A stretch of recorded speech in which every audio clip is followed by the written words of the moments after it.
Yes, that is what I'm talking about from the Miami Sharks.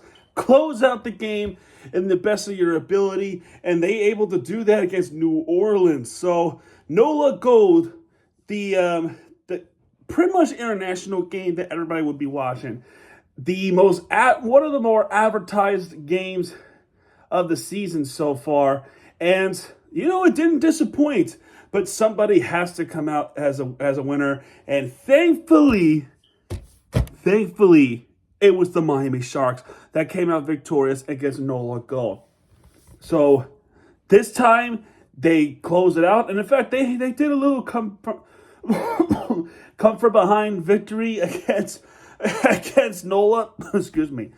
They came from behind. They took the lead in the second half, and they didn't look back. Yeah, there were some chances for NOLA Gold. There were some chances for them to make this comeback, but at the end, it was the defense and the turnovers that led to the Sharks' victory over NOLA Gold. This is game 2, but this is a big win for the Miami Sharks. Everybody was watching. South Africa was watching. Folks in Australia was watching. Everybody was watching. Even I was watching. Now, forgive me if I didn't do the recap earlier. I was at a friend's house, and my stupid self forgot the jersey. I forgot this jersey. I'm such an idiot for not bringing it with me, and I am pretty sorry that I did not bring it with me. But all the more the reason to do it right now. So, anyway, Sharks versus NOLA. It starts off with a Colts try to start the game off for NOLA. Jones with the 2-point conversion to make a 7-0 New Orleans. And a few minutes later, McNaught goes for the try. And Jones with the 2-point conversion, it was missed wide. And so it makes a 12-0 game for NOLA Gold. So in my head, it's going to be a long game. But then there was a penalty given up by NOLA. Miami with a penalty kick. Elias would kick that penalty kick in to make it 3-12 New Orleans. So a little bit inchy closer, but then there was a try 5 minutes later from the Sharks, and that was just an amazing run to get there. I mean, Tucci with a try there to get one in. Elias with the 2-point conversion to make it 12-10 New Orleans, which is not bad. So within the 10 minutes, it's whoever's going to get that ball. There was a high tackle. Towards the end there, but it didn't result in any. It didn't result in any cards or anything like that. So at least there's the positive there. In the 34th minute, Miami would give up a penalty as Jones would kick a penalty kick to make it 15-10 New Orleans, and they did make it 15-10. But then the same thing happened with New Orleans, giving the penalty up to Miami, and Elias would kick that penalty kick to make it 13-15 New Orleans. And then there was a drop kick from New Orleans from Jones, and he missed the drop kick. So at least it wasn't an 18-13 game, because we would have a different conversation. But that would be the halftime score, 13-15 New Orleans. In the second half, pretty much been all Miami. Within the first 10-15 minutes, they're trying to get the ball down the field, and so is New Orleans. But eventually, in the 54th minute, Ardell would get that try in, and it's an awesome try. In fact, he had to lunge to get that rugby ball to the ground while trying to make an attempt to go to the try line. He did just that, and it is an automatic 7. He did that under the goalpost. It is an automatic 7 try for Miami. So an awesome try there from Miami to get that in. But then 4 minutes later, another try. So Miami's becoming dominant in the second half.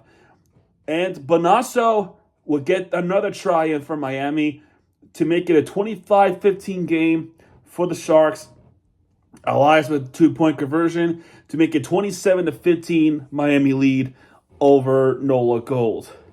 But a couple minutes later, immediate response, another try in the game for Coates as he gets one back for New Orleans to make it a 27-20 game. Jones with a 2-point conversion to make it 27-22 game. So it's becoming a pretty close game. Pretty close game so at this point. 20, what the hell was that?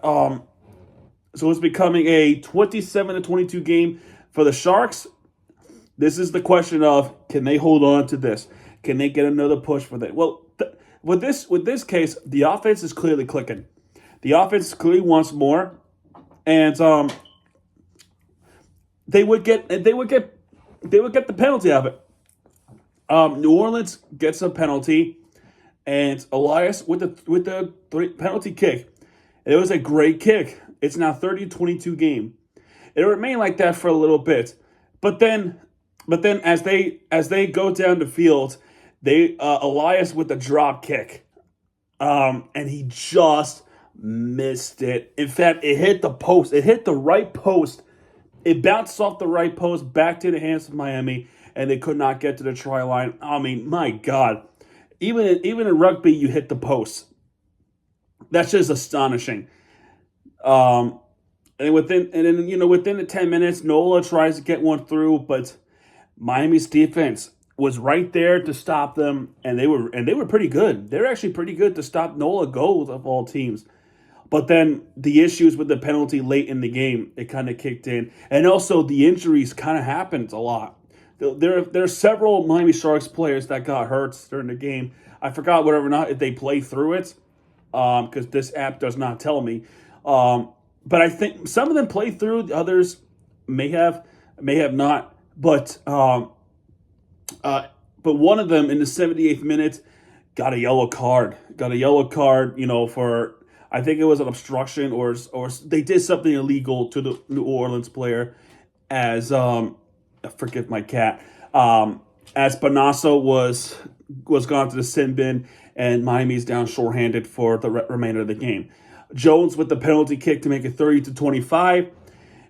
New Orleans would get the ball, and the biggest thing here, Miami defense. The Sharks stole the rugby ball, and all they did after that is what they could have done last week is kick the ball out, and they did it this time as they would win their first game in 2 games. So final score 30-25, Miami Sharks. So a great, fantastic rebound win for the Sharks, and the next game is a short rest. Their game is going to be on Friday, February 28th, just the day before March.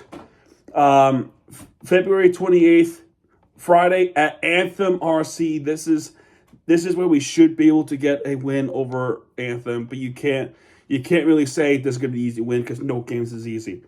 But you have to do it against Anthem. So good opportunity to go on a 2-game winning streak. I have a feeling they can do it, but they got to pull it off in Charlotte, North Carolina. So anyway, after that, I would like to say thank you so much for watching. This is more of a positive video, but the next video, not going to be positive. It's going to be a negative video. I mean, needless to say, I mean, no surprises, right? Anyway, guys, that's going to do it for this particular video. If you like this one, hit the like button, subscribe for content, because Miami TV guys are back. And what he does, he'll be right there with the fear team you deserve. This is Miami TV sign off, folks. Adios.